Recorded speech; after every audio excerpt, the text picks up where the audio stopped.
예, 오늘부터 이제 베드로전서 말씀으로 또 넘어갑니다. 어, 짧은 시간이지만 여러분께서 벌써 요한복음과 새벽기도 시간을 통해서 요한복음, 요한 1, 2, 3서, 유다서, 야고보서, 지금 베드로전서까지 가고 있는 상황입니다. 여러분이 아시겠지만 다시 한번 말씀을 드립니다만 그 공동서신이라고 불리고 있는 9권의 성경의 말씀들이 신약에 기록이 되어 있는데 그 말씀들은 분위기가 비슷한 분위기입니다. 왜냐하면 기록된 당시의 상황과 배경이 바로 이제 로마의 핍박이 본격화되기 시작할 때와 최고조에 이를 때 AD 90년경 도미티안 황제의 핍박 때까지 한 30년 정도 넘는 30년에서 35년 사이 그 기간 동안에 다 기록된 말씀들입니다. 그래서 그 말씀들은 요한계시록을 포함해서 9권의 성경으로 여러분께서 지난번에도 말씀드렸지만 369 핍박, 유대인들의 핍박, 네로 황제의 로마 대화재 사건 이후로부터 본격화되고 그 다음에 최고조에 이를 때가 AD 90년경 도미티안 황제 때에 예수 믿는 사람들과 교회들이 아주 극심한 핍박을 받게 됩니다. 그때 이제 요한계시록이 90년경에 기록이 되죠. 실제로 사도 요한도 반모섬에 귀향을 가게 되죠. 예수 믿다가 잡혀서 혼자 귀향살이를 하게 됩니다. 그래서 거기서 기록한 말씀이 요한계시록이고요. 그러다 보니까 이제 예수 믿는 일이 쉽지가 않아진 거죠. 뭐 그동안에도 편하게 믿은 건 아니지만 오히려 안팎으로, 교회 안팎으로 여러 가지 어려운 일들이 생기면서 뭐 어떻게 보면 예수 믿는 것 때문에 아픔을 당하는 게 아니라 실질적인 의미를 보면 그들이 가지고 있는 믿음을 점검받는 상황이 된 거예요. 그러니까 진짜 믿음이냐 아니냐가 거기서 갈려지게 되는 거죠. 그리고 그 믿음이 끝까지 가야 된다라는 걸 이제 이야기를 하는 거죠. 그게 공동서신 9권의 전체적인 분위기입니다. 그러니까 공동서신 9권을 여러분께서 묵상을 하실 때에는 딴 생각 안 하시면 돼요. 딴 개념 자꾸 막 그러지 마시고 핍박과 환난과 곤고와 아픔, 이 땅에서 살아가면서 겪게 되는 모든 일들 속에서도 어떻게 믿음을 지켜내야 되는지에 대한 지침을 명확하게 주는 거기 때문에 다른 생각 하시지 마시고 그냥 그 본문이 가지고 있는 배경 상황에서 여러분이 그 본문을 읽으셔야 돼요. 근데 그게 잘 안 되는 게 뭐 별로 어려움이 없거든요. 요즘에는 예수 믿는다고 뭐 뒤에서 뭐 창을 들고 쫓아오는 것도 아니고 쉽게 믿거든요. 편하게 믿거든요. 참 아쉬운 일인데 그러다 보니까 현장감은 떨어집니다. 또 이해력도 떨어져요. 뭐 이렇게 극심하게 당하고 있는 상황이 아니니까 그거야 뭐 그 사람들 얘기지 그런데 여러분 어떻게 보면 그거보다 더 미혹되고 더 심한 어려운 상황 가운데 오늘날 더 처해 있다라고 봐도 돼요. 미혹과 유혹과 사단의 괴계가 더 판을 치고 있는 이 시대에 그 당시의 믿음을 돌아보면서 지금 내 믿음을 돌아보는 중요한 계기로 삼으면 되는 거죠. 근데 이제 남의 얘기다, 그 옛날 얘기다라고 넘어가게 되면 이건 뭐 나랑 상관없는 얘기가 돼버리는 거죠. 그러나 이제 하나님께서 말씀하실 때에는 우리의 믿음을 점검해 보라고 오늘날 우리에게도 이 베드로전서의 말씀들을 또 깊이 묵상할 수 있도록 허락해 주신 것으로 믿고 이제 베드로전서를 묵상할 때에 베드로 후서까지 함께 이제 연결해서 할 텐데 마지막 때 주님이 다시 오실 재림에 대한 이야기들과 환난과 핍박에 대한 이야기들이 베드로전서에서 계속 나옵니다. 여러분 의식하시고 의도한 바 베드로전서와 후서가 의도하고 있는 바 환난과 핍박과 곤고의 상황에서 믿음은 어떻게 지켜지는 것이며 그들의 믿음, 성도들의 믿음과 교회의 믿음이 어떻게 드러나게 되는지를 여러분이 보시면 여러분 스스로 믿음을 점검해보는 기회가 될 줄로 믿습니다. 여러분 아시다시피 베드로 사도는요 로마에 끌려가가지고 죽었다라고 전해지고 있죠. 그것도 십자가에 거꾸로 예수님은 바로 달려 돌아가셨지만 베드로는 거꾸로 달려 돌아가셨다라고까지 이야기를 합니다. 그래서 예수님은 모양새로 보면 지구를 발로 떠받치는 형상이었지만 베드로는 거꾸로 날려 죽었기 때문에 그죠? 온 지구를 머리에 이은 거나 마찬가지의 모습으로 돌아가신 거예요. 왜 그러냐면 부활하신 예수 그리스도를 만났기 때문에 예수님보다도 더 심각한, 더 심한 형벌을 받으면서도 예수님을 부인하지 않았다는 거죠. 끝까지 믿음을 지켜냈다는 거죠. 그런 의미에서 베드로 사도가 적고 있는 이 베드로 전서는 여러분이 그냥 믿고 내 믿음이 어느 정도인지와 내가 어떻게 신앙생활을 해야 되겠구나 그냥 받아들이시면 돼요. 다른 거 토달거나 조건을 따지거나 이럴 필요가 없습니다. 베드로 사도가 말하고 있는 믿음의 본질에 대해서 그냥 점검하시고 냉정하게 판단하시고 받아들이시면 됩니다. 그럼 오늘 베드로전서가 시작되면서 베드로 사도가 고난과 아픔과 또 힘들게 신앙생활하고 있는 그 당시 그리스도인들에게 고난에 대해서 설명을 해주는데 이건 그 당시나 지금이나 마찬가지예요. 성도들이 당하는 고난이 있습니다. 믿음 때문에 당하는 시련 야고보 사도도 얘기했어요. 지금 또 역시 베드로 사도가 이야기하는 건 믿음 때문에 당하고 있는 고난 당연히 있는 거예요. 자기가 잘못해서 당하는 거는 얘기거리도 안 되는 거예요. 그건 얘기도 꺼내지도 못하는 거예요. 창피하고 그건 저주받을 일이기 때문에 그건 얘기할 필요도 없고요. 그런 얘기하는 게 아니라 믿음 때문에 당하게 되는 어려운 일들 얘기하는 거예요. 순전히 믿음 때문에 당하게 되는 고초들, 믿음 때문에 당하게 되는 핍박들, 환난과 고통들, 아픔들 이거 어떻게 받아들여야 되느냐. 믿음 때문입니다. 본인이 잘못해가지고 당하는 거 아니에요. 진짜 믿음 때문에 당하는 겁니다. 근데 많은 사람들이 착각을 해요. 자기가 잘못해서 당하는 건데 자기는 합리화시킵니다. 내가 내 믿음 때문에 당한다라고 그렇게 착각을 하고 변명을 해요. 참 중증이죠. 그러나 여기 베드로전서에서 이야기하고 있는 이들이 당하고 있는 고통은 그런 개념이 아니에요. 언제나 믿음 때문에 당하는 거죠. 베드로 사도가 분명히 얘기합니다. 베드로 사도는 그들이 믿음 때문에 당하는 고통에 대해서 뭐라고 얘기하냐면 6절에서 그 고난을 정의를 내리고 있어요. 예수님과 믿음 때문에 당하는 고통, 그러므로 너희가 이제 여러 가지 시험으로 말미암아 이 시험은 유혹받는 게 아닙니다. 믿음 때문에 당하는 시험, 야고보 사도가 말한 바로 그 시험이에요. 믿음 때문에 당하는 시련, 그 시험으로 말미암아 뭐래죠? 잠깐 근심하게 되지 않을 수 없으나 오히려 크게 기뻐하는도다. 이 이야기는 이렇게 설명이 가능해요. 여러분이 이제 여러분이 가지고 있는 믿음 때문에 여러 가지 어려운 일을 겪게 됩니다. 그러나 그것 때문에 겪게 되는 잠깐 동안의 어려운 일들, 그것을 오히려 기쁘게 여기십시오라고 이야기합니다. 두 가지가 이해가 안 돼요. 예수를 믿고 믿음 때문에 당하는 어려움과 핍박과 아픔에 대해서, 그 고통에 대해서 뭐라고 얘기하느냐면 첫 번째, 그건 잠깐 겪게 될 일이다 라고 이야기하고 있어요. 6절이 얘기하는 게 그거예요. 지금 베드로 사도가 정말 고난에는 제대로 한번 당해보고 고난 당하면서 죽었잖아요. 그죠? 제대로 당하면서 죽었어요. 그리고 고난에 대해서 겪을 만큼도 겪는 거죠. 베드로.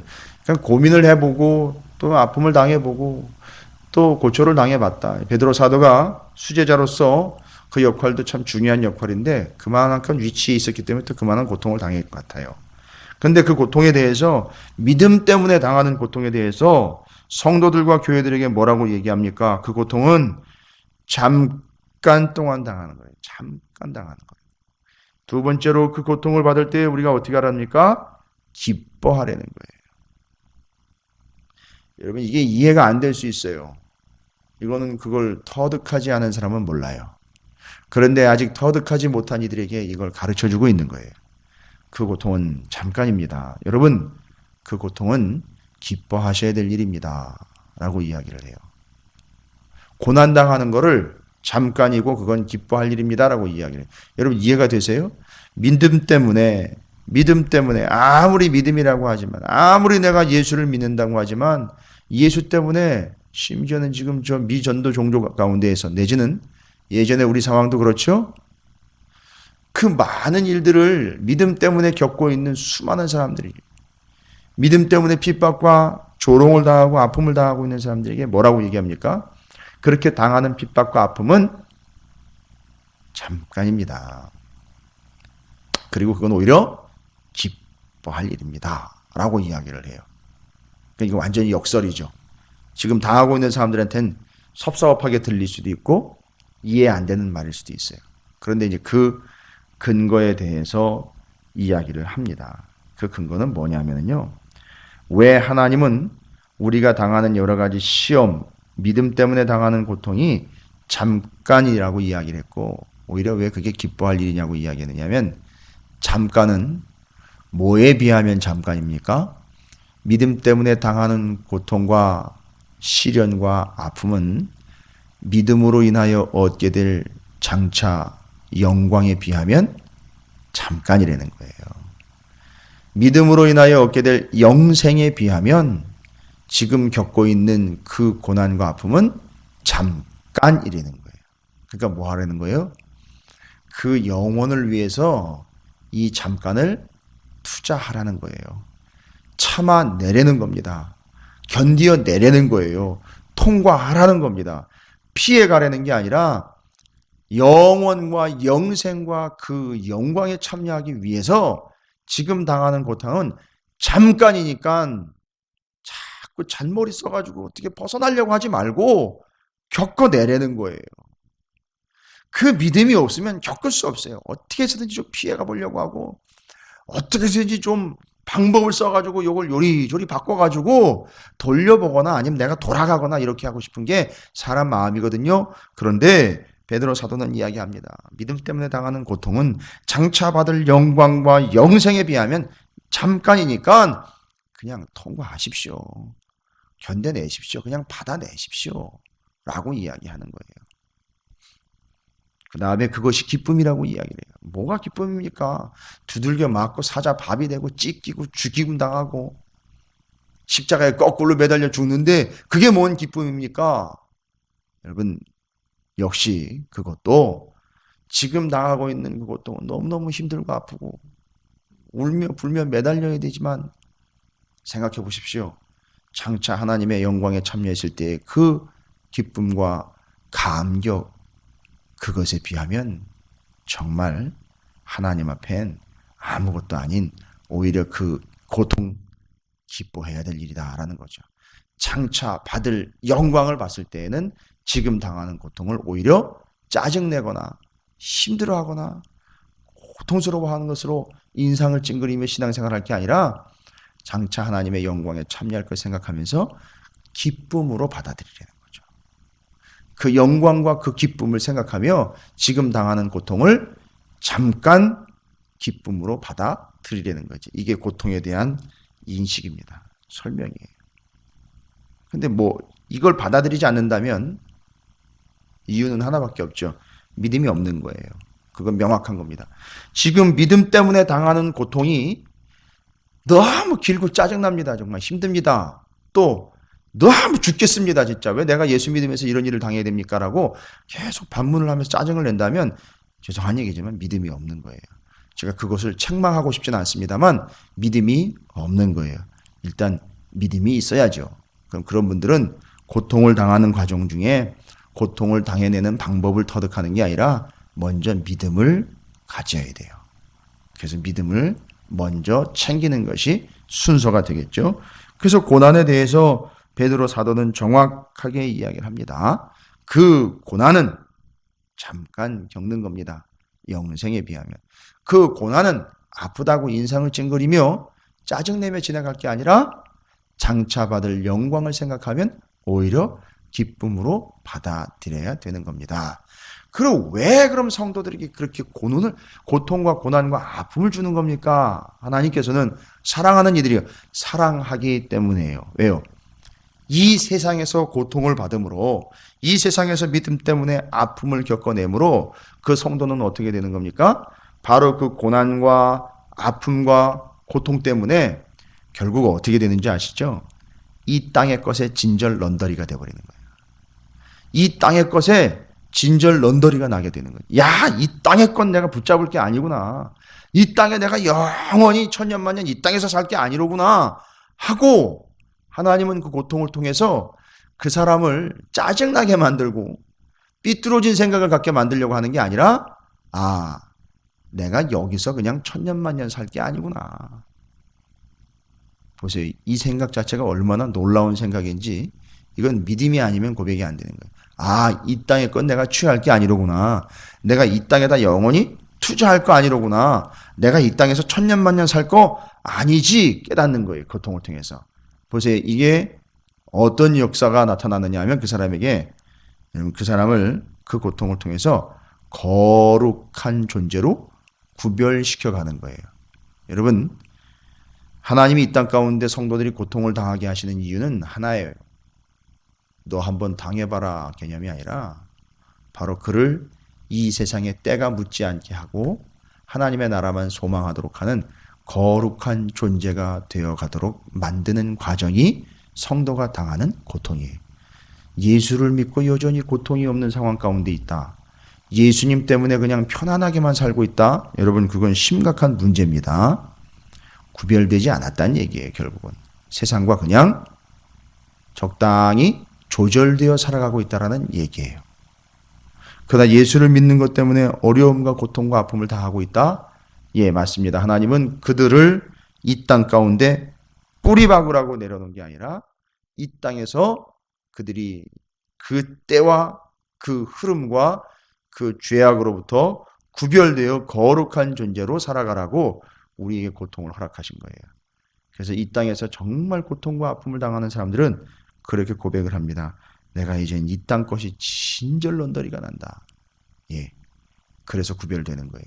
그러나 그 사람은 삶을 포기한 게 아니라 내 소망은 여기 있는 게 아니라 하나님께 있구나 라는 걸 깨닫는 거죠.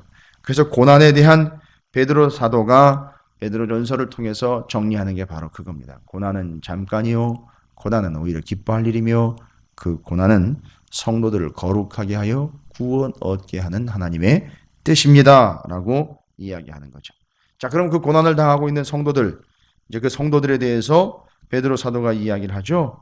베드로 사도는 오늘 말씀에서도 분명히 이야기합니다. 1장 2절에 곧 하나님 아버지의 미래 아심을 따라 성령이 거룩하게 하심으로 순종함과 예수 그리스도의 핏부림을 얻기 위하여 택하심을 받은 자들에게 편지하느니 은혜와 평강이 너희에게 더욱 많을지어다 라고 이야기를 합니다. 성도들을 이야기할 때 성도들에 대해서 설명을 하는데 1절 끝부분에 그 여러 동네에 흩어진 나그네들, 성도들을 이야기하죠. 그 나그네들, 그들에게 편지하는데 그들이 곧 누구냐 봤더니만 핏부림을 얻기 위하여 택하심을 받은 자들이라는 거죠. 그래서 성도들, 곧 그리스도인들의 신분은 뭐냐? 다른 게 없고요. 거기 나와 있는 거 두 개만 기억하시면 됩니다. 바로 나그네라는 말과 택하심을 받았다라는 거예요. 나그네, 나그네 헬라어로 파레피데모스라는 표현을 쓰는데요. 파레피데모스라는 이 말은 그 성경에만 나와 있는 그냥 단순한 단어가 아니라 이 당시 실제로 신분이 이런 신분이 있었어요. 파레피데모스라는 신분을 가진 사람이 있었는데 위치가 아주 애매한 사람이에요. 여기 나그네라고 설명된 파레피데모스라는 단어는 그 당시에 신분상 그런 신분이 있었어요. 근데 정말 애매한 위치예요. 어떤 위치냐 하면 그 나라 사람 아니에요. 그 나라 거주민이 아닙니다. 그렇다고 또 저 바깥에서 온 완전 외국인도 아니에요. 그 신분이 어떤 신분이냐면 그 나라 사람과 완전 외국인 사이에 위치해 하고 있는 그런 신분이에요. 그러니까 아주 애매한 위치에 있는 사람이에요. 이 개념을 이해 못하면 평생 이 땅 여기서 여기 정착민으로 살아가려고 그 신분을 확보하려고 교회와 성도들은 그 신분을 쫓아가는 존재가 돼요. 근데 우리를 나그네로 하나님 부르셨다라고 이야기할 때 그 나그네의 위치가 정말 애매한 위치인 거예요. 원래 그 신분 자체가 원래 원주민도 아니고 외국에서 여기 들어와 살고 있는 외국인 신분도 아닌 중간 신분이에요. 이게 혜택은 혜택대로 못 받고 의무는 또 의무대로 해야 되는 게 이 아주 애매한 사람의 입장이에요. 그러니까 이것도 아니고 저것도 아닌 입장이에요. 그러니까 사는 게 쉽지가 않았어요. 그래서 여기서 나그네라는 표현을 썼어요. 그리고 우리 성도들에 대해서 그리스도인들과 교회에 대해서 이 땅에서 그 신분이 어떤 신분이냐? 바로 그 입장이라는 거죠. 파레피데모스라는 그 입장으로 살아가고 있는 거예요. 그러니까 우리는 이것도 속함이 아니요, 또 완전 이방인도 아닌 무언가 애매한 입장인데 바로 이 세상에선 그런 존재로 살아가는 거예요. 왜냐하면 우리의 신분상 어디에 소속이 되어 있기 때문이죠? 하나님 나라에 속해 있기 때문에 이 사람들한테도 인정을 못 받고 이 사람들한테도 인정을 못 받는 거예요. 그러니까 중간에 끼어 있는 거나 마찬가지 아주 애매한 듯한 거예요. 그런 오해와 그런 아픔과 고통은 다 당하는데 여기에 속하는 것도 아니고 여기에 속하는 것도. 바로 보세요. 이게 이 사람의 입장이 애매하다는 걸로 끝나는 게 아니라 우리가 그렇게 살아야 된다는 걸 이야기하는 거예요. 여기 뿌리 박고 사는 것도 아니고 그냥 기름 떠 있는 것처럼 그렇게 그냥 소속감도 없이 그냥 둥둥 떠다니는 그런 유랑하는 존재가 아니라 분명하게 하나님 나라에 소속이 되어 있는 존재이기 때문에 여기 가도 그렇고 여기 가도 그렇고 속할 수가 없으니 그냥 원래 본향의 신분의 위치를 두고 그걸 받아내며 살아가라는 게 나그네라는 입장의 특징이에요. 이게 교회와 성도들의 입장입니다. 그런데 이게 서운하고 짜증날 수도 있는데 하나님 뭐라고 얘기합니까? 바로 그런 나그네로 우리를 어떻게 했다 그랬죠? 택했다 그랬어요. 여러분이 스스로 결정한 게 아니고요. 하나님이 그렇게 우리를 택해 주신 겁니다. 자, 그래서 이제 우리의 신분, 고난당하는 우리의 신분에 대해서 설명이 됐죠. 고난의 의미도 말씀드렸고요. 우리의 신분도 말씀을 드렸어요. 이제 바로 이런 상황에서 이런 신분을 가진 자로서 베드로 전서를 묵상을 하셔야 돼요.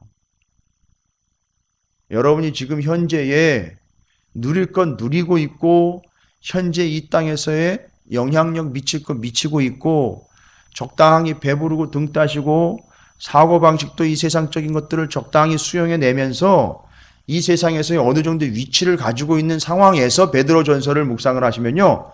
아무것도 여러분께 될 수 없어요. 전혀 소용이 없어요. 제가 명확하게 말씀을 드리는데 베드로 전서를 이 민족의 교회 수천 교회에서 어마어마하게 많은 성도들과 많은 목회자들이 설교했고 말씀을 전했고 받았지만 죄송합니다만 제대로 받아서 그 말씀 그대로 살아가고 있는 사람 눈 씻고 찾아봐도 거의 없을 정도예요. 왠지 아시죠? 결코 이 입장에서 이 신분으로 이 상황으로 받지 않기 때문에 베드로 전서는 그냥 옛날 얘기인 거고 그때 그 사람 얘기인 거고 그때 그 성도들 얘기로 끝나는 거지 내 얘기로 받아들이지 못하는 거예요. 근데 오늘 말씀에 분명히 제가 말씀드렸죠. 고난의 의미와 믿음 때문에 당하는 고난의 의미와 그 고난을 당하는 나그네의 신분이 성도와 교회의 위치가 어떤 위치냐? 바로 그 상황에서 받아야 되는 거예요. 그래야 이 베드로전서는 의미가 있어요. 그리고 이제 그 고난의 상황에 그런 신분을 가진 이들이 3절 이후로 이제 어떤 삶을 살고 있고 지금 여기서 말하고 있는 우리가 그런 고통의 상황에서 그런 아픔의 상황에서도 어떻게 살아가야 되는지에 대해서 이야기를 해주고 지침을 주고 있습니다. 여러분 이제 세 가지로 정리가 됩니다. 그 고통이요 그런 허접한 신분과도 같은 들떠있는 신분과도 같은 여기도 아니고 저기도 아닌 애매한 것 같은 그런 성도와 교회는 이 고통의 상황에서 그래도 기뻐하고 감사해야 된다는 걸 이야기하고 있죠. 이유는 뭡니까? 그래도 기뻐하고 그래도 감사해야 되는 첫 번째, 여러분 우리의 기업은 오늘 말씀을 제가 정리를 하는 거예요. 세 가지 정도로. 우리의 기업은 세상적인 기업이 아니라 우리가 받을 거예요. 우리가 기업 받을 거예요. 물려받을 거는 하나님 나라의 기업으로 예비되어 있고 보관되어 있기 때문에 이 땅의 것 기업이 아닌 하나님 나라의 기업을 바라보고 있기 때문에 이 고통과 이 아픔, 이 허접한 신분 속에서도 기뻐하며 감사할 수 있다는 거예요. 이제 이게 어떻게 보면 야곱과도 연결이 돼요. 여러분 창세기를 요즘 묵상하고 있죠. 야곱과도 연결이 되는 거예요. 야곱의 위치가 얼마나 허접한 위치입니까? 얼마나 고통스러운 위치고 얼마나 짜증나는 자리였었습니까? 하나님은 그를 그 위치로 몰아넣으신 거죠. 그리고 그가 누리고 바라고 소망하는 건 에서가 누리고 바라고 소망하는 것처럼 이 땅의 기업을 긁어 모으는 게 아니었고 하나님 나라의 기업을 바라봤기 때문에 바단 아람에서 20년 그 여정을 고스란히 겪어낼 수 있었던 거죠. 바로 그거예요. 그러니까 우리의 기업은 세상적인 것이 아니라 하나님 나라의 기업이다. 이것 때문에 그 고통이요, 그런 허접한 신분을 가지고도 기뻐할 수 있는 거죠. 감사할 수 있는 겁니다. 두 번째로 우리는 그렇게 고통을 받고 그런 허접한 신분이라고 이야기할 수도 있는 그런 위치에서도 기뻐하며 감사할 수 있는 이유는 뭐라는 겁니까? 그냥 내 던져진 존재가 아니라 하나님이 우리를 그렇게 살도록 어떻게 되는 거죠? 택하셨다는 거예요. 그냥 어쩌다 된 게 아니라 하나님이 택하신 거예요. 그 고통의 상황으로 그런 허접한 신분으로 택해 주신 거예요. 이게 두 번째 우리가 그 와중에도 기뻐하고 감사할 수 있는 이유입니다. 첫 번째 우리의 기업은 땅에 있는 게 아니라 하나님 나라이기 때문에. 두 번째 그렇게 고통과 허접한 신분으로 우리를 하나님이 밀어넣으신 게 아니라 택했다는 거예요. 그러니까 이렇게 집어서 어떻게 한 거죠? 그 나그네 위치로 그 고통의 상황으로 하나님이 집어서 놓으셨다는 얘기예요. 거기다가. 이걸 좀 묵상을 해보십시오. 하루 종일. 툭 쳐가지고 밀려가지고 간 게 아니라 집어서 택해서 거기다가 앉혀놓으신 거예요. 이게 하나님의 뜻입니다. 세 번째 끝으로요. 여러분 그 허접한 신분과 그 고통에서 지금 뭐하고 있죠? 성도들이 고통을 당하고 있죠? 현재 진행 중이에요. 베드로전서는. 그 고통과 아픔을 당하고 있죠. 현재 진행 중입니다. 현재 고통을 당하고 있는 중. 그런데 그 뒤를 보셔야 돼요. 현재 하나님이 고통당하고 있는 그들을 보호하고 계시는 중. 요거예요. 이 세 가지입니다. 그래서 이 세 가지를 깨달아야 이 세 가지가 오늘 베드로 사도가 1절부터 7절까지의 말씀을 통해서 우리에게 확인시켜주고 있는 겁니다. 그렇게 나그네로 허접한 신분을 가지고 여기도 속하지 못하고 저기도 속하지 못하는 기름처럼 들떠 있는 것 같은 그런 아쉬운 존재예요. 고통과 아픔의 상황에 처해 있지만 그래도 기쁘고 감사한 이유는 뭡니까? 나의 기업은 여기에 있는 것이 아니라 하나님 나라에 있고 그런 고통이 나는 그냥 어쩌다 당하고 있는 것이고 믿음 때문에 그냥 어쩔 수 없이 당한 줄 알았는데 하나님이 콕 집어가지고 거기에 상황에다가 선택을 해가지고 앉혀 놓으셨다라는 사실과 그 다음에 지금도 나는 고통을 당하고 있는 중이지만 반대 뒷면에는 하나님이 지금도 나를 보호하고 계시는 중이라는 걸 깨닫기에 우리는 기뻐하고 감사할 수 있다라는 거죠. 온전히 이것이 야고보 사도가 이야기한 그 고난을 온전히 이루라. 그 인내를 온전히 이루라. 인내를 효과 있게 하라라는 얘기에 직결이 되는 거예요. 그러니까 공동서신 9권은요. 이 서신 저 서신 이 말씀 저 말씀을 보면요. 다 꿰뚫게 돼 있어요. 제가 여러분에게 확신합니다. 히브리서, 야고보서, 베드로 전후서, 유다서, 요한 1, 2, 3서, 요한계시록을 읽으시면요. 이 9권 안에서 여러분이 어디를 왔다 갔다 하시든지 다 정리가 돼요. 정확하게 여러분이 그 당시 상황과 공동서신 9권의 배경을 이해를 하시면 그 9권 속에서 왔다 갔다 하면서 여러분이 헷갈리지 않고 명확하게 다 정리가 가능합니다. 지금 야고보 사도 이야기도 또한 베드로 사도 이야기도 다 연결이 되고 있는 거 여러분이 느끼실 거예요. 왜냐하면 같은 상황이기 때문에 그렇습니다. 아주 재미있고 또 흥미진진하고요. 은혜스러운 말씀들이에요. 그래서 야고보 사도 이야기를 야고보서 이야기를 베드로전서 이야기와 베드로 전후서 이야기와 같이 병행할 수 있어요, 여러분. 이게 이 특징입니다. 그리고 당하는 일들과 겪고 있는 일들과 그 지침에 대한 이야기들이 다르지 않습니다. 물론 약간씩의 차이는 있을 수 있지만 결코 크게 틀에서 어긋나 있거나 완전히 생뚱맞은 이야기들이 아니라는 걸 아실 수 있어요. 그래서 오늘 말씀을 여러분께서도 베드로 사도가 우리에게 주시는 말씀, 왜 그 환난과 고통과 핍박과 어정쩡한 신분 그리스도인이라는 위치에서 기뻐하고 감사해야 되냐? 다시 한번 말씀드립니다. 우리의 기업은 여기 것이 아니라 하나님 나라의 것이라는 거죠. 이게 우선순위와 또 직결되는 거예요. 그러니까 다 연결되는 거예요.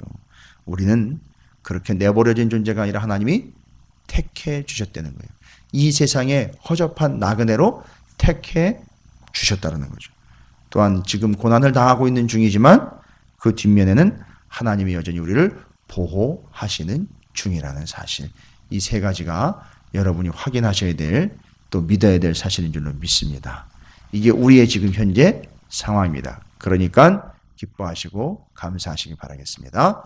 자, 우리 함께 주님의 이름을 크게 한번 부르시고 베드로 전서가 시작되면서 우리의 신분과 우리가 당하고 있는 고난과 그 속에서 왜 우리가 기뻐하며 감사해야 되는지 명확한 이유를 제가 말씀드렸어요. 그것 외에 다른 것을 위하여 쫓고 있다면 여러분 심각하게 점검하셔야 됩니다. 그건 믿음이 아닙니다. 다시 한번 심각하게 점검하시면서 이 세 가지 기뻐해야 감사해야 될 이유들이 여러분의 삶에 넘쳐나기를 주님의 이름으로 축원을 드립니다.